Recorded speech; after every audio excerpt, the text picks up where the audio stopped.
Good morning ಸ್ನೇಹಿತರೆ, welcome back to ಖುಷಿ blogs. ಬೆಳಗ್ಗೆ ಸಮಯ ನಾನು ಹೊರಗಡೆ ವಾಕ್ ಮಾಡ್ತಾಯಿದ್ದೀನಿ. ಹಾಗೆ ಬೆಳಗ್ಗಿನ ವಾತಾವರಣ ಅಂತೂ ಎಷ್ಟು ಚೆನ್ನಾಗಿರುತ್ತೆ ಅಂದರೆ ತಂಪಾಗಿದೆ. ಅಲ್ಲಿ ಬೆಂಗಳೂರಲ್ಲೂ ಕೂಡ ಹೊರಗಡೆ ತಂಪಾಗಿರ್ತಾಯಿತ್ತು, ಬಟ್ ಮನೆ ಒಳಗಡೆ ಸಿಕ್ಕಾಪಟ್ಟೆ ಸೆಕೆ ಇತ್ತು. ನಮ್ದು ಅದರಲ್ಲೂ ಟಾಪ್ ಫ್ಲೋರ್ ಆಗಿರೋದ್ರಿಂದ ಮೇಲ್ಗಡೆ ಟೆರೆಸ್ ಸಿಕ್ಕಾಪಟ್ಟೆ ಕಾಯ್ತಾ ಇತ್ತು. ಹಾಗಾಗಿ ರಾತ್ರಿ ಎಲ್ಲ ಒಂಥರ ತುಂಬ ಸೆಕೆ ಅನ್ನಿಸ್ತಾ ಇತ್ತು. ಬಟ್ ಇಲ್ಲಿ ಹಾಗಲ್ಲ, ಕಟ್ಟಿರ್ಬೇಕು ಮಗ, ಹಾರು ಕಟ್ಟಿರ್ಬೇಕು, ಹುಷಾರು. ಸೊ ಇಲ್ಲಿ ತಂಪಾಗಿದೆ, ಹಾಗಾಗಿ ಆರಾಮಾಗಿರ್ಬೋದು. ಆನಂತರ ಒಂದು 10, 11, 12 ಗಂಟೆ ಮೇಲೆ ಸ್ವಲ್ಪ ಸೆಕೆ ಶುರು ಆಗುತ್ತೆ. ಬಟ್ ಇಲ್ಲಿ ವಾತಾವರಣ ಮಾತ್ರ ನಾನು ಅಲ್ಲಿದ್ದಾಗ ತುಂಬ ಮಿಸ್ ಮಾಡ್ಕೊಂಡಿದ್ದೆ, ಇವಾಗ ಎಂಜಾಯ್ ಮಾಡ್ತಾಯಿದ್ದೀನಿ. ಸೊ ನಮ್ಮ ಚಾನಲ್ನ ಹೊಸದಾಗಿ ನೋಡ್ತಾ ಇದ್ದರೆ ಸಬ್ಸ್ಕ್ರೈಬ್ ಮಾಡಿಕೊಂಡು ಸಪೋರ್ಟ್ ಮಾಡಿ ಅಂತ ಕೇಳ್ಕೊಳ್ತೀನಿ. ನಿನ್ನೆ ಒಂದು ಸ್ವಲ್ಪ ಮಳೆ ಬಂತು ಅಷ್ಟೇ, ಜಾಸ್ತಿ ಏನಿಲ್ಲ, ಸ್ವಲ್ಪ ಬಂತು. ನೆಲನೂ ಒದ್ದೆ ಆಗಿಲ್ಲ, ಸ್ವಲ್ಪ ಬಂದು ಹೋಯಿತು. ಎಲ್ಲೋಗ್ತೆ ಮಗ? ಕಟ್ಟೆರ್ವೇದು ಹುಷಾರು, ಕಟ್ಟೆರ್ವೆ. ಎಲ್ಲಿ ಹೇಳಿ ನೋಡ್ಕೊಳ್ತು ಹೋಗು ಮಗ, ಎಲ್ಲಿ ಹೇಳಿ, ನಂಗೆ ಇಲ್ಲಿಂದ ಕಾಣ್ತಲೇ, ಬಟ್ ಅಲ್ಲಿದ್ದು ಹುಷಾರು. ಕಟ್ಟೆ ಇರುವಾಗ ಹಾಗೆ ಹೋಗ್ತಾ ಇವು ಕಚ್ಚೇರೆ ಉರಿ, ಮತ್ತೆ ದಾಟ್ಕೊಂಡು ಹೋಗು. ಹೋಗ್ಲಿ, ಎಲ್ಲಿ ದಾಟ್ಕೊಂಡು ಹೋಗು, ಹೋಗು. ಕೆಲಸ ಗೊತ್ತಿಲ್ಲ, ಹಂಗೆ ಹೋದ್ರೆ ಹತ್ತು. ಎಲ್ಲಪ್ಪವ ಮಣ್ಣಡ್ಲೆ? ನನಗಂದು ಭರತನಾಟ್ಯ ಫ್ರೀ ಗ್ರೇಡ್ ಎಕ್ಸಾಮ್ದು ರಿಸಲ್ಟ್ ಬಂದಿದೆ, ಮಾರ್ಚಲ್ಲೇ ಬಂದಿದೆ. ಅವಳು ಔಟ್ಸ್ಟ್ಯಾಂಡಿಂಗಲ್ಲಿ ಪಾಸಾಗಿದ್ದಾಳೆ. ಗುಡ್, ಎಕ್ಸಲೆಂಟ್ ಮತ್ತು ಔಟ್ಸ್ಟ್ಯಾಂಡಿಂಗ್ ಅಂತ ಕೊಡ್ತಾರೆ. ಸೊ ಒಳ್ಳೆ ಇದರಲ್ಲೇ ಪಾಸಾಗಿರೋದ್ರಿಂದ ತುಂಬ ಖುಷಿಯಾಯಿತು. 1 ವರ್ಷ ಕಳಿಸಿದ್ದಕ್ಕೂ ಕೂಡ ಸಾರ್ಥಕ ಆಯಿತು. ಸೊ ಪ್ರೀ ಗ್ರೇಡ್ ಆಗಿರೋದ್ರಿಂದ ಈಸಿ ಇರುತ್ತಂತೆ, ಆದರೂ ಕೂಡ ಅವಳ ಏಜಿಗೆ ಅವಳು ಚೆನ್ನಾಗಿ ಮಾಡಿದ್ದಾಳೆ. ಸೊ ಈ ಹಿಂದೆ ಯಾರೋ ಕೇಳಿದರು, ಆವಾಗ ರಿಸಲ್ಟ್ ಬಂದಿರಲಿಲ್ಲ, ಮಾರ್ಚಲ್ಲೇ ಬಂದಿತ್ತು. ಬಟ್ ನಾನು ವ್ಲಾಗ್ ಹಾಕಿರಲಿಲ್ವಲ್ಲ, ಹಾಗಾಗಿ ಇದನ್ನು ಹೇಳೋದಕ್ಕೆ ಆಗಿರಲಿಲ್ಲ. ಸೊ ಈ ವಿಷಯ ಒಂದು ಹೇಳೋದಕ್ಕೆ ಮರ್ತಿದ್ದೆ ಈ ಒಂದು ಹಿಂದಿನ 3 ವ್ಲಾಗಲ್ಲಿ. ಹಾಗೆ ಎಕ್ಸಾಮ್ ಬರೆಯೋದಕ್ಕೆ ಅಥವಾ ಎಕ್ಸಾಮ್ ತೊಗೊಳೋದಕ್ಕೆ 5 ವರ್ಷ ಆದರೂ ಕಂಪ್ಲೀಟ್ ಆಗಿರಬೇಕು. ಇವ್ರಿಗೆ ಬರೆಯೋದು ಏನೂ ಇರೋದಿಲ್ಲ, ಜಸ್ಟು ಭರತನಾಟ್ಯ ಸ್ಟೆಪ್ಪು ಮತ್ತು ಫ್ರೀ ಗ್ರೇಡಲ್ಲಿ ಏನು ಸಿಲೆಬಸ್ ಇರುತ್ತೋ ಅಷ್ಟು ಮಾಡೋದಷ್ಟೇ ಇರುತ್ತೆ. ಎನ್ಸೋದು ಕಾರ್ವೇರ್ ಹೂವು ತಗೊಂಬಂದ್ಯಾ? ಕಾರ್ವೇರ್ ಹೂವು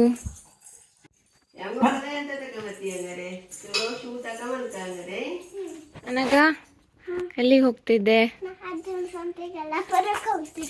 ಯಲ್ಲಾಪುರಕ್ಕೆ ಹೋಗ್ತಿದ್ಯಾ? ಎಂತ ತಗೊಂಬತ್ತೆ? ಹಾಂ, ರಿಂಗು. ಹೊಯ್ ಬಂಗಾರೆ, ಅಮ್ಮನ ಬಿಟ್ಟಿಗೆ ಹೋಗ್ತೀಯಾ? ಹೌದಾ?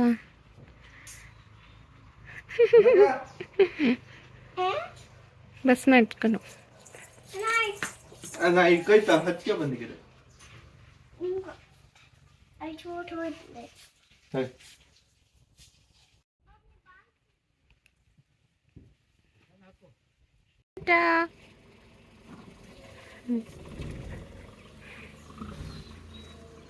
ಅವರೆಲ್ಲ ಯಲ್ಲಾಪುರ ಪೇಟೆಗೆ ಹೋದರು. ಹಿಂಗೆ ದಿನದಲ್ಲಾದರೆ ನಾನು ಕೂಡ ಹೋಗ್ತಿದ್ದೆ.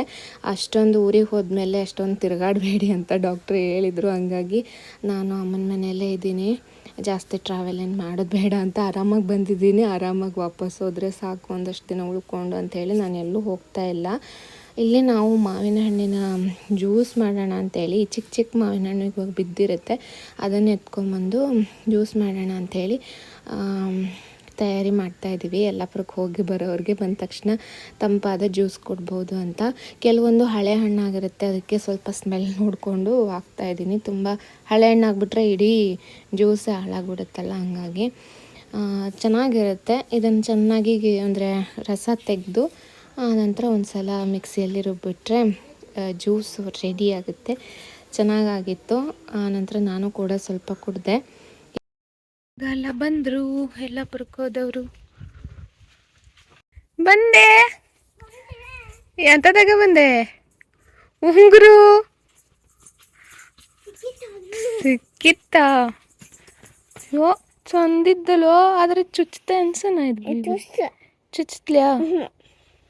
ಹ್ಞೂ ಕರಿ ಟೆಡ್ಡಿ ತಗೊಂಡ್ಯಾ ಟೆಡ್ಡಿ ತಗೊಂಡ್ಯಾ ಡ್ರೆಸ್ಸು ಕರಿ ಸ್ಲಿಪ್ಪರ್ಸ್ ತಗೊಂಡ್ಯಾ ಅಯ್ಯೋ ಎಷ್ಟೆಲ್ಲ ಖರೀದಿ ಮಾಡ್ದಿ ಹಂಗಾರೆ ಭರ್ಜರಿ ಶಾಪಿಂಗ್ ಮಾಡ್ಕೆ ಬಂದೆ ನೀನು ಅದೇ ಹೌದಲ್ಲ ಇದೆಯವ ಶಾಪಿಂಗ್ ಫುಲ್ ಶಾಪಿಂಗ್ ಮಾಡ್ಕೆ ಬಂದೆ ಹಂಗಾರೆ ನೀನು ಅನ್ಸುತ್ತ ಇಲ್ಲ ಐಸ್ ಕ್ರೀಮ್ ತಿನ್ಕೊಂಡು ಬಂದ್ಯಾ ನೀನು ಒಪ್ಪುದಲ್ದು ಮರೆಯ ಒಪ್ಪುದಲ್ಲ ಅಪ್ಪ ಹೌದಲೇ ಚಂದಿದ್ದಲೇ ಮರೈತಿ ರಿಂಗ್ ತಗೊಂಡ್ ಬಂದ್ ತಟುವ ಅದೇ ಬಟ್ಟೆ ಎಲ್ಲ ತಗೋಬಂದು ಅಜ್ಜ ಅಜ್ಜ ಮೊಮ್ಮಗಳು ಶಾಪಿಂಗ್ ಆತ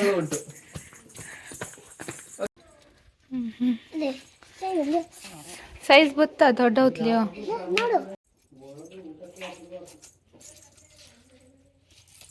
ಹೌದಲ್ಲೇ ಉದ್ದ ತೋರ್ಸು ಮತ್ತೆ ಹೊಸ ಡ್ರೆಸ್ ತಗೊಬಂದ್ಕಂಡೆ ಹಂಗಾರೆ ನೀನು ಹಂಗಲ್ಲ ನೀನು ಮುಂದೆ ಬರೀ ತೋರಿಸು ಮುಂದೆ ಹಾಂ ಈಗ ಗೊಂಬೆ ಎಷ್ಟು ಶಾಪಿಂಗ್ ಆತಂಗ ಇವತ್ತಿನ ಅಡುಗೆ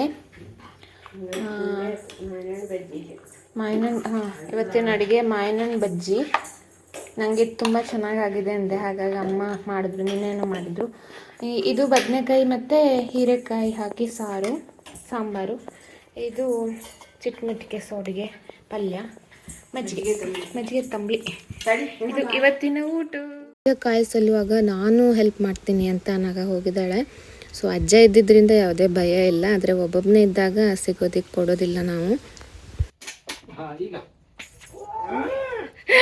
ಎತ್ಲಾ ಹೊತ್ಲೇ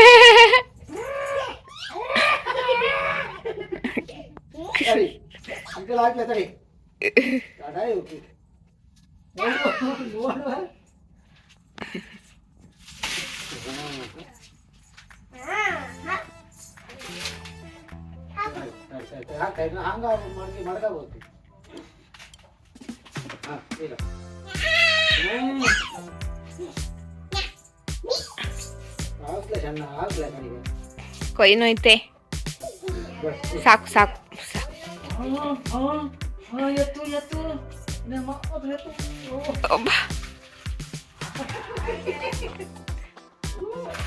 ಓಹೋ ಸಲತ್ತು. ಹಲೋ ಸ್ನೇಹಿತರೆ, ವೆಲ್ಕಮ್ ಬ್ಯಾಕ್. ಮಧ್ಯಾಹ್ನ ಮೇಲೆ ಮತ್ತೆ ವ್ಲಾಗ್ ಕಂಟಿನ್ಯೂ ಮಾಡ್ತಾ ಇದ್ದೀನಿ. ಇವಾಗ ನಾವು ಗೇರನ್ನ ಮರದ ಹತ್ರ ಹೋಗ್ತಾ ಇದ್ದೀವಿ. ಹಾಗೆ ಅನಗಂಗೆ ಎಲ್ಲಾದರೂ ನವಿಲುಗರಿ ಬಿದ್ದಿದೆಯಾ ಅಂತ ನೋಡ್ಕೊಂಬರ್ಬೇಕಂತೆ. ಸೊ ಹಾಗಾಗಿ ಸ್ವಲ್ಪ ಆ ಕಡೆ ಹೋಗಿ ಬರೋಣ ಅಂತ ನಾವೆಲ್ಲರೂ ಹೊರಟಿದ್ದೀವಿ. ಇನ್ನೂ ಬಂದೇ ಇಲ್ಲ ಇವರು. ನಾನು ಮುಂದೆ ಬಂದೆ. ಸ್ವಲ್ಪ ಗುಡುಗುತ್ತಾ ಇದೆ, ಮಳೆ ಬರುತ್ತೆ ಏನೂ ಗೊತ್ತಿಲ್ಲ. ಫುಲ್ ಸೆಕೆ ಆಗ್ತಾ ಇದೆ. ಈಗ 2-3 ದಿನದಿಂದ ಹಿಂಗೆ ಇದೆ ವಾತಾವರಣ. ಮಳೆ ಬರುತ್ತೆ ಅಂತ ಅಂದ್ಕೊಳ್ಳೋದು, ಆಮೇಲೆ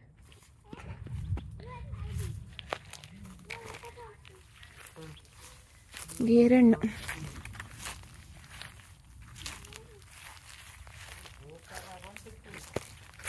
ಇದೆ. ಎಲ್ಲಿ ಮಿಡಿ ಬಿಟ್ಟಿದ್ದು, ಮಿಡಿ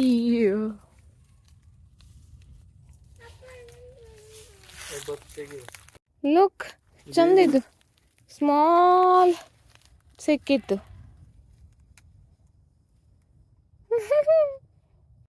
ನಿರಾಸೆಯೊಂದಿಗೆ ಮನೆಗೆ ಹೋಗ್ತಾ ಇದ್ದೀವಿ. ಯಾಕಂದರೆ ನನಗಂಗೆ ಸಿಕ್ಕಿಲ್ಲ ನವಿಲುಗರಿ ಬೇಕು ಉಳ್ದಂದೆ ರಗಳೆ ಉಳಿದ್ವಿ. ಯಾಕಂದರೆ ತುಂಬ ನವಿಲು ಕೂಗ್ತಾ ಇರುತ್ತೆ ಬೆಳಗ್ಗೆ ಎಲ್ಲ, ಆಯಿತಾ, ಎಲ್ಲ ಸುತ್ತಾಡ್ತಾ ಇರುತ್ತೆ. ಅದು ಕೆಲವು ಕಡೆ ಗರಿ ಬೀಳಿಸಿ ಹೋಗುತ್ತೆ. ಬೇಕು ಅಂತ ಏನು ಕ್ರೇಜೋ ಗೊತ್ತಿಲ್ಲ. ಮಾರನೇ ದಿನದ ವ್ಲಾಗು. ಬೆಳಗ್ಗೆ ಅನಗ ಅಜ್ಜನ ಜೊತೆ ಹೂ ಕೊಯ್ಯೋಕ್ಕೆ ಹೋಗಿ ದುಂಡು ಮಲ್ಲಿಗೆ ತೊಗೊಂಬಂದಿದ್ಲು. ಅದನ್ನು ಮುಡಿಸು ನನಗೆ ಅಂತ ಹೇಳೋಕ್ಕೆ ಶುರು ಮಾಡಿದ್ಲು. ಸರಿ ಅಂತ ಜಡೆ ಹೊಯ್ದು ಅನಂತರ ಮುಡ್ಸೋಣ ಅಂತ ಅಂದ್ಕೊಂಡೆ. ಅವಳಿಗೆ ಒಂದು ಸಲ ನಾನು ಹೇರ್ ಕಟ್ ಮಾಡಿಸಿದ್ದೆ, ಹಾಗಾಗಿ ಇವಾಗ ಕೂದಲು ಗಿಡ್ಡಾಗಿದೆ. ಮಲ್ಲಿಗೆ ದಂಡೆ ಅನಗಂಗೆ ಜಡೆ ಮಾಡಿ ಹೂ ಮುಡಿಸಿದ್ದಾಯ್ತು. ತಿರುಗು ಸರಿಯಾ ಇಲ್ಲ ಅದು ತುಂಡು ಮಲ್ಲಿ.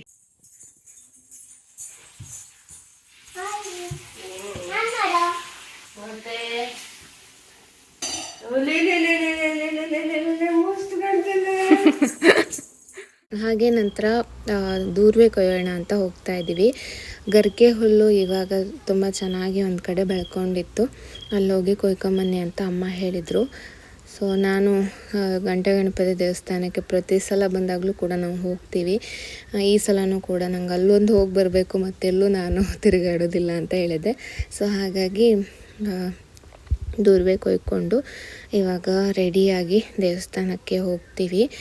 ದೇವಸ್ಥಾನಕ್ಕೆ ಹೋಗಿ ಕೈ ಮುಗಿದು ಒಳ್ಳೆ ದರ್ಶನ ಕೂಡ ಆಯಿತು. ಕುಂಕುಮಾರ್ಚನೆ ಎಲ್ಲ ಮಾಡಿಸ್ಕೊಂಡು ಕಾಯಿ ಒಡಿಸ್ಕೊಂಡು ದೇವ್ರ ಪ್ರಸಾದ ಎಲ್ಲ ಸಿಕ್ತು.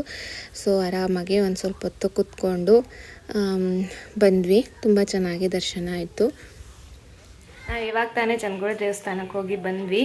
ಅಮ್ಮ ಇವತ್ತು ರುಚಿ ರುಚಿಯಾಗಿ ಅಡುಗೆ ಮಾಡಿದ್ದಾರೆ. ಸೊ ಏನೆಲ್ಲ ಮಾಡಿದ್ದಾರೆ ಅಂತ ಆಮೇಲೆ ತೋರಿಸ್ತೀನಿ. ಇವತ್ತಿನ ಅಡುಗೆ ಮಿಶ್ರ ತರಕಾರಿ ಸಾಂಬಾರು ಮತ್ತು ಬೆಂಡೆಕಾಯಿ ಪಲ್ಯ, ಹಾಗಲಕಾಯಿ ಚಟ್ನಿ ಮತ್ತು ಟೊಮೆಟೊ ಕಾಯಿ ಚಟ್ನಿ. ನನಗೆ ಟೊಮೆಟೊ ಕಾಯಿ ಚಟ್ನಿ ಅಂದರೆ ತುಂಬ ಇಷ್ಟ. ಇದನ್ನು ಫಸ್ಟು ಸ್ವಲ್ಪ ಎಣ್ಣೆಯಲ್ಲಿ ಹಸಿಮೆಣಸು, ಇಂಗು ಮತ್ತು ಕಡಲೆಬೇಳೆನ ಹುರ್ಕೊಂಡು ನಂತರ ಟೊಮೆಟೊ ಕಾಯಿನ ಸಣ್ಣಕ್ಕೆ ಹೆಚ್ಚಾಕಿ ಅದನ್ನು ಕೂಡ ಎಣ್ಣೆಯಲ್ಲಿ ಹುರ್ಕೊಂಡು ನಂತರ ಕಾಯಿ ತುರಿ ಜೊತೆ ರುಬ್ಬಿದ್ರೆ ಆಯಿತು. ರುಚಿಗೆ ತಕ್ಕಷ್ಟು ಉಪ್ಪು ಹಾಕಿ ಒಂದು ಒಗ್ಗರಣೆ ಕೊಟ್ಟರೆ ಚಟ್ನಿ ರೆಡಿ ಆಗುತ್ತೆ. ಊಟ ಮಾಡಿದ್ವಿ. ಅದಾದಮೇಲೆ ನಾನು 20 ನಿಮಿಷ ವಾಕ್ ಮಾಡ್ತಾಯಿದ್ದೀನಿ. ಹಾಗೆ ಹಾಗಲಕಾಯಿ ಚಟ್ನಿ ನನಗೆ ಇಷ್ಟ ಆಗೋದಿಲ್ಲ, ನಾನು ತಿನ್ನಲ್ಲ ಈ ಸದ್ಯಕ್ಕೆ.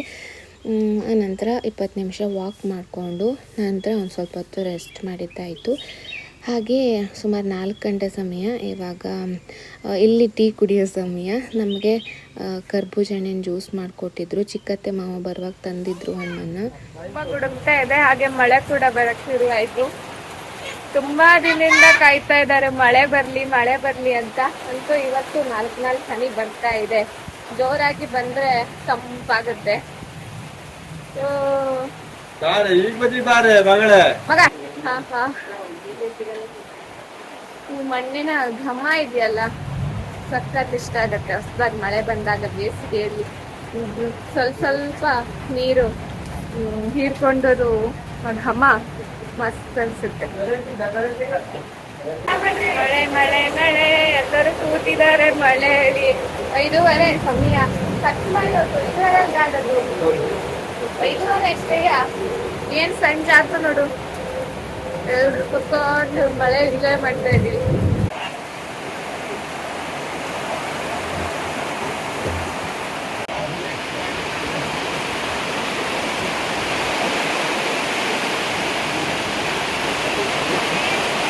ಫುಲ್ ಕುಣಿತಾ ಇದ್ದೋಳಿ. ಅವ್ರಿಗೆ ಈ ಮಳೆ ನೋಡಿ ಐತ್ಲೆ.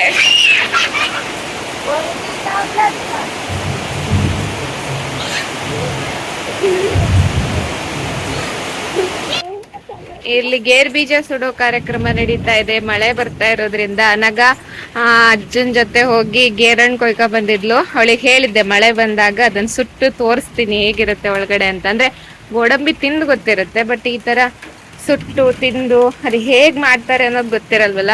ಸೊ ಹಂಗಾಗಿ ಅಮ್ಮ ಇವಾಗ ಸುಡ್ತಿದ್ದಾರೆ. ಮಳೆಗೂ ಗೇರ್ ಬೀಜಕ್ಕೂ ಒಳ್ಳೆ ಕಾಂಬಿನೇಷನ್. ಸುಡ್ತಾ ಇದ್ದು ಚಲೋ ಸೊನೆ ಬರ್ತಾ ಇದ್ದು.